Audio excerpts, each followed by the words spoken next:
Hello friends. आज का सवाल है what is moment of inertia. ये क्वेश्चन मुझे एक स्टूडेंट ने ईमेल में से भेजा है। उस स्टूडेंट का डाउट बस इतना ही है कि मोमेंट ऑफ इनर्शिया की फिजिकल मीनिंग क्या है, अंडरस्टैंडिंग उसको नहीं आती है कि exactly what is moment of inertia. आज इसको क्लियर करते हैं। अब इतना तो आपको मालूम है कि जो मोमेंट ऑफ इनर्शिया जो वर्ड है वो रोटेशनल मोशन से रिलेटेड है। मोमेंट ऑफ इनर्शिया को समझने से पहले रोटेशनल मोशन को समझना ज़रूरी है। तो first let's understand that exactly rotation motion क्या होता है। अब देखिए, हमारे आसपास बहुत सारे ऐसी बॉडीज़ हैं जो रोटेट करती रहती हैं। Earth also rotates around its own axis. आपको मालूम है जो फ़ैन है रूम में, फ़ैन भी रोटेट करता है। और आपने एक टॉय तो देखा होगा, खेला भी होगा उस टॉय से, जो ये दिख रहा है, देखा है ये टॉय? ये भी रोटेट करता है। इसको बोलते हैं टॉप, राइट?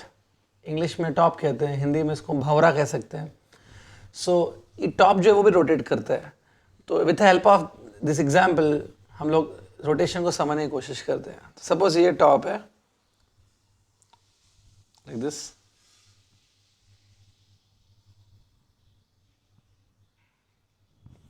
वे।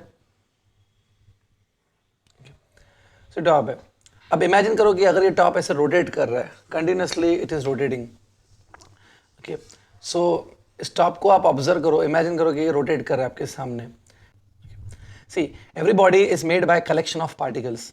तो टॉप को आप इमेजिन करो कि ये जो टॉप है ना वो भी पार्टिकल से बना हुआ है, and it consist of an number of particles. ठीक है, इन्हीं पार्टिकल्स को तुम एटम भी बोलते हो। आपको ऐसा बोलते हैं ना हम लोग कि कोई भी बॉडी एटम्स की बनी होती है, तो उन्हीं एटम्स को सपोज मैं पार्टिकल्स बोल रहा हूँ। तो this body is made up of an number of particles. यहाँ पर सपोज एक पार्टिकल है, इसका मास है m1। यहाँ पर मैंने दूसरा पार्टिकल ले लिया ऑफ मास m2। सिमिलरली ऐसे तीसरा पार्टिकल, लेट्स से m3, ऐसे ही m4, m5, और ऐसे करते करते सपोज ये एक लास्ट पार्टिकल है mnth। This body is made up of an number of particles. अब जस्ट इमेजिन करो कि सपोज ये टॉप रोटेट कर रहा है। जब रोटेट कर रहा है, आप m1 को अगर ऑब्जर्व करोगे, वाइल रोटेटिंग अगर आप सिर्फ m1 को ऑब्जर्व करोगे, तो यू विल फाइंड आउट कि जो m1 है ना, it will move in a circular path like this. जब बॉडी रोटेट करेगी ना, तो ये पार्टिकल जो है वो सर्कुलर पाथ में घूमता है। Imagine that how m2 will move. m2 will also move in a circular path like this. Similarly m3 will move in a circle. Similarly mnth will also move in a circle.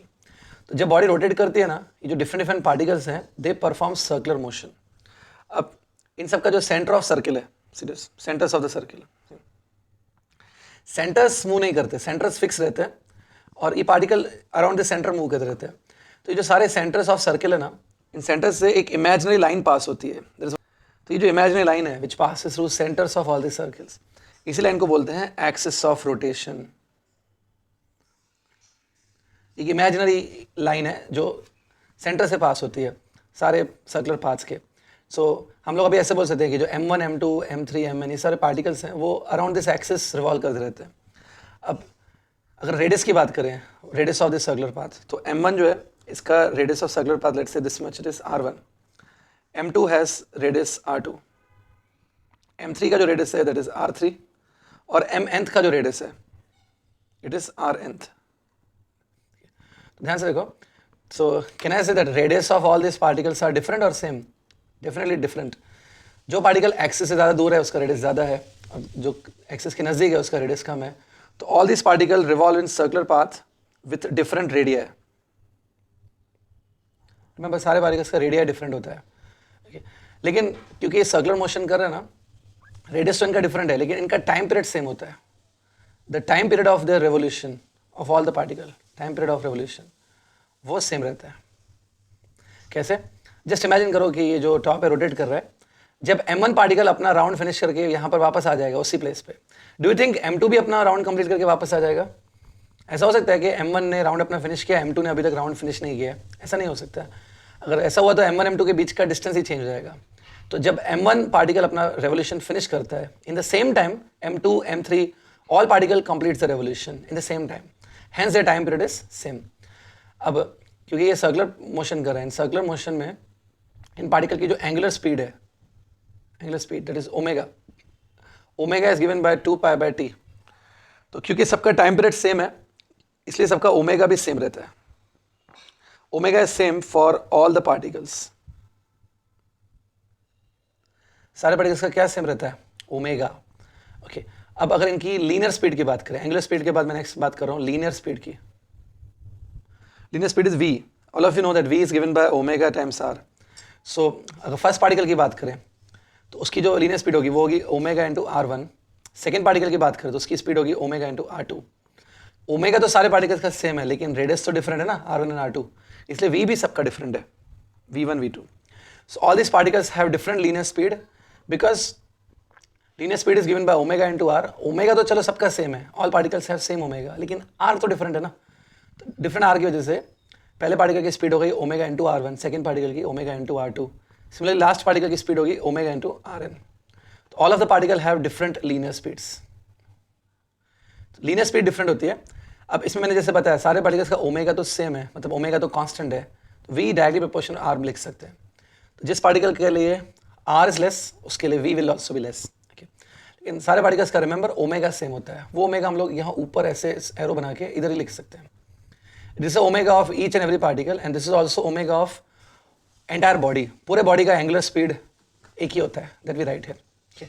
जैसे अर्थ का जो है, अगर आपको अर्थ का rotation आपको मालूम है तो अर्थ के रोटेशन का एंगुलर स्पीड निकालना है तो वो ओमेगा को आप 2π/t लिखोगे। अर्थ के लिए जो t है वो 24 आवर्स होता है, तो ओमेगा इज 2π/t। और इस पॉइंट को क्लियर करो। अब इसके बाद हम लोग आगे बढ़ते हैं। ओके, सो अब ये सब क्लियर होने के बाद हम लोग मोमेंट ऑफ इनर्शिया को समझ सकते हैं। देखिए अब आगे बढ़ रहा हूँ। सपोज ये सेम बॉडी जो रोटेट कर रही है अराउंड दिस, अब इस बॉडी का जो है ना मुझे काइनेटिक एनर्जी फाइंड आउट करना है। I want to find out the kinetic energy of this rotating body. देखिए आपको ये मालूम है that kinetic energy is energy which is related to the motion of the body. तो क्योंकि ये बॉडी एक टाइप का मोशन कर रही है तो इसके पास डेफिनेटली काइनेटिक एनर्जी होगा। तो I want to find its kinetic energy. अब काइनेटिक एनर्जी के लिए अगर मैं ये फॉर्मूला यूज़ करूँ हाफ mv², ठीक, अगर मैं यूज़ करूँ हाफ mv², तो इस फॉर्मूला में थोड़ा प्रॉब्लम है। तो इसमें m तो क्या रहेगा, m will be the mass of this body, तो चलो मास तो ले लेंगे। v क्या होता है, वेलोसिटी। अगर आपको याद है कि सारे पार्टिकल्स की वेलोसिटी डिफरेंट थी। फर्स्ट पार्टिकल का वेलोसिटी था v1, सेकेंड पार्टिकल का v2, तो v तो डिफरेंट है, यहाँ पे मैं कौन सा v पुट करूँ। और ये भी आपको चीज़ मालूम है कि जो रोटेटिंग बॉडी होती है वो कभी एक प्लेस से दूसरे प्लेस नहीं जाती है, वो एक ही प्लेस पे कंटिन्यूसली रोटेट करती है। ठीक है, तो जैसे फैन है, आपके रूम में जो फैन लगा हुआ है, fan is also doing rotation motion. तो फैन क्या कहीं निकल के आगे जा रहा है, डिस्प्लेसमेंट कर रहा है कुछ, तो डिस्प्लेसमेंट भी नहीं है इसका। अगर डिस्प्लेसमेंट होता तो I would have used displacement upon time to get v। तो रोटेटिंग बॉडी के लिए ये फॉर्मूला यूज़ करना थोड़ा डिफिकल्ट पड़ रहा है। तो कैसे करना चाहिए, हम लोग एक काम कर सकते हैं। I can do this way, half m1v1² if I write, it's the kinetic energy of the just first particle. Similarly, half m2v2² if I write, it's the kinetic energy of second particle. Similarly, half m3v3², half m4v4², and last particle के लिए half mnth v(nth². It's the kinetic energy of the nth particle. इन सारी kinetic energies को अगर मैं add कर दूँ like this, सो सारे particles की इंडिविजुअल काइनेटिक एनर्जी को ऐड कर दिया तो that will also give me the kinetic energy present in the whole body. This way I am calculating suppose kinetic energy. अब हाफ m1 v1 को क्या लिख सकते हैं यार, v1 को लिख सकता हूँ मैं omega times r1²। Similarly half m2 v2 को क्या लिख सकते हैं, omega times r2²। Similarly half mnth vnth को क्या लिख सकते हैं, ओमेगा टाइम्स rnth²। तो v को मैंने ओमेगा r लिखा, सारे पार्टिकल्स का ओमेगा तो सेम है इसलिए मैंने सेम ओमेगा यूज़ किया। अब if you see all this n terms are there, इसमें हाफ और जो ओमेगा स्क्वायर है वो सारे टर्म्स में प्रेजेंट है, तो take it as a common. तो omega square take it common, half also common. What remains in the bracket if you take half and omega square common, क्या रहेगा सोचो। इन द ब्रैकेट भी m1r1² remain here, m2r2² plus so on up to last particle mnth rnth²। ठीक है, तो ये आ रहा है, दिख रहा है। अब इसमें व्हाट इज आउटसाइड जो कॉमन लिया वो था हाफ ओमेगा स्क्वायर। अभी जो ब्रैकेटेड पार्ट है ना m1r1² प्लस m2r2², ये जो पूरा ब्रैकेटेड पार्ट है इसको मैं आई लिख देता हूँ फॉर द टाइम बिंग। इसको मैंने आई लिख दिया, इस पूरे टर्म को मैंने यहाँ पे आई लिख दिया। तो this is nothing but kinetic energy of the rotating body, half I omega square. अब इसमें जो ये आई है यही तो मोमेंट ऑफ इनर्शिया है। तो this is a place where moment of inertia can be introduced first time to the student. तो ये मोमेंट ऑफ इनर्शिया आई है। अब देखो मैंने किसकी जगह आई लिखा, m1r1 square plus m2r2 square plus mnth rn square, ठीक है। तो थोड़ा ध्यान से देखो, तो moment of inertia of this body is m1r1 square plus m2r2 square प्लस let's say m3r3 square and so on up to nth particle mnth rn square, ठीक है। इसको मोमेंट ऑफ इनर्शिया को ध्यान से समझेंगे, बट पहले अभी देख लो ये है क्या। तो ये m is a mass of the particle and r is a, अब आप r बोलेंगे sir r is a radius, ठीक है, r को रेडियस बोल सकते हैं, but r is also this r, if you see it is also the perpendicular distance of the particle from axis. r जो है ना, इसको हम लोग बोल सकते हैं that this r1 is a perpendicular distance of the particle from the axis, mass into distance square है। Second term is also m2r2 square means mass into distance square. So in short we can say that it is a summation of ith mass into rth square, like this we can write. This is moment of inertia, m1r1 square plus m2r2 square up to mnth rn square. Mainly याद रखो कि it's a product of mass into distance square. Mass का unit होता है kg, distance का unit होता है meter, तो kg into meter square, this is a unit of moment of inertia. ध्यान से नोट डाउन करो, it's a moment of inertia. अब थोड़ा इसको और समझने की कोशिश करते हैं to make it more clear. Let's see the next point regarding this. Moment of inertia is given by summation of m(i)r(i) square, remember mass into distance square. Okay, अब मोमेंट ऑफ इनर्शिया के बारे में कुछ और चीज़ें। Moment of inertia depends on two factors. पहला, moment of inertia depends on axis of rotation. Moment of inertia depends on axis of rotation. क्या मतलब है इसका? देखो, सपोज ये रोटेटिंग बॉडी है, ये पार्टिकल m1, ये axis r1, right. So moment of inertia आप कैसे निकालेंगे? By doing m1r1 square plus m2r2 square, like that. अब इसमें अगर मैं एक्सिस को चेंज कर दूं, if I say now that axis of rotation is this one, ये मैंने एक्स ऑफ रोटेशन ले ली, this is like new axis of rotation. So जैसे आप एक्स ऑफ रोटेशन चेंज करोगे तो m1 का जो डिस्टेंस है फ्रॉम द एक्सिस वो भी चेंज हो जाएगा। नाउ m1 का distance from the axis will be this one, r1। So r1 क्या हो गया? Change. Similarly r2 will also change. So moment of inertia as you know it is given by m1r1 square plus m2r2 square and so on. तो इसमें r1 r2 change हो गए क्योंकि आपने axis को चेंज किया। तो क्योंकि r1 r2 गॉट चेंज तो i का वैल्यू भी क्या हो जाएगा? चेंज। दैट्स व्हाई रिमेंबर, जब भी आप मोमेंट ऑफ इनर्शिया निकाल रहे हो तो moment of inertia depends on axis. जैसे एक्सिस को चेंज किया ना, मोमेंट ऑफ इनर्शिया बदल जाती है। तो ये जो एक्सिस है, सपोज इसके लिए moment of inertia of the body is i1, for this axis moment of inertia become i2। As axis changed, moment of inertia get changed. Moment of inertia also depends on one more thing. It also depends on distribution of particles around the given axis. See, अब ये क्या चीज़ है? ध्यान से देखो। Suppose ये कोई body है, around this axis it is revolving. ये m1 r1, ये m2 r2। Moment of inertia is given by this formula m1 r1 square plus m2 r2। तो हमने फाइंड किया मोमेंट ऑफ इनर्शिया। अब सोचो अगर इस बॉडी का शेप वगैरह चेंज हो जाए, मैं एक्सिस चेंज नहीं करूंगा लेकिन शेप चेंज हो जाए, बॉडी स्ट्रेच हो गई या लेट्स से बॉडी कॉम्प्रेस हो गई। टेक फॉर एग्जांपल, अगर बॉडी स्ट्रेच हो गई, इसका शेप ही चेंज हो गया, स्ट्रेचिंग पर ये जो m1 है वो दूर चला जाएगा, इधर बॉडी ऐसे हो जाएगी कुछ स्ट्रेच करने पर। तो m1 दूर चला गया, तो m1 का जो डिस्टेंस है फ्रॉम द एक्सिस वो r1, ये r1 भी तो इंक्रीज हो गया ना। सिमिलरली m2 भी दूर चला जाएगा इधर, तो m2 का जो डिस्टेंस है फ्रॉम एक्सिस r2 वो इंक्रीज हो गया। तो ये जो r1 है और ये जो r2 है ये इंक्रीज हो गए, तो मोमेंट ऑफ इनर्शिया भी क्या हो गया? इंक्रीज हो गया, मतलब चेंज हो गया। तो remember, as you stretch the body और कंप्रेस द बॉडी, जैसे बॉडी का शेप चेंज हो जाएगा तो आई का वैल्यू भी चेंज होता है। तो that's why we are written that I depends on the distribution of particle. If the particle get distributed away from the axis, I will increase. If particles get distributed nearer to the axis, तो I will decrease. यहाँ पे आप एक चीज़ और सीख सकते हो, आप अपने नोटबुक में लिख लो पहले।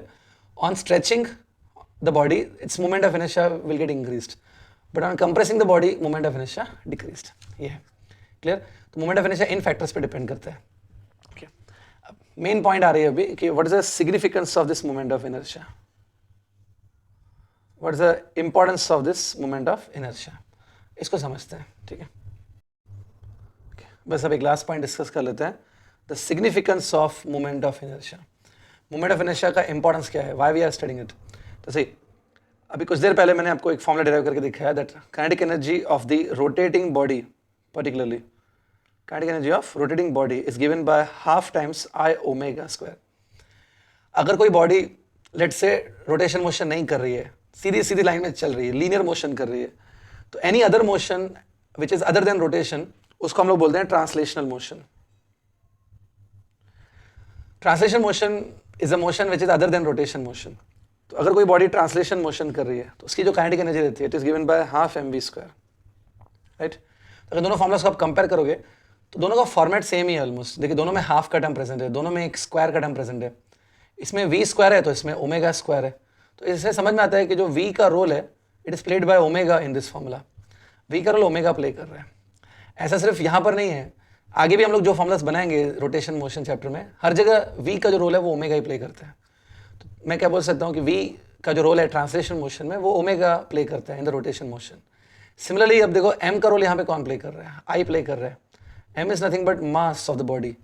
तो जो m का रोल है, मास का रोल है, वो यहाँ पे I प्ले कर रहा है। I is nothing but moment of inertia. So एक इंपॉर्टेंट स्टेटमेंट हम लोग ये बोल सकते हैं कि moment of inertia plays the same role as played by mass in the translation motion, right. तो जो ट्रांसलेशन मोशन में मास का रोल है, वही मोमेंट ऑफ इनर्शिया का रोल है। हालांकि मास और मोमेंट ऑफ इनर्शिया में बहुत सारे डिफरेंसेस हैं।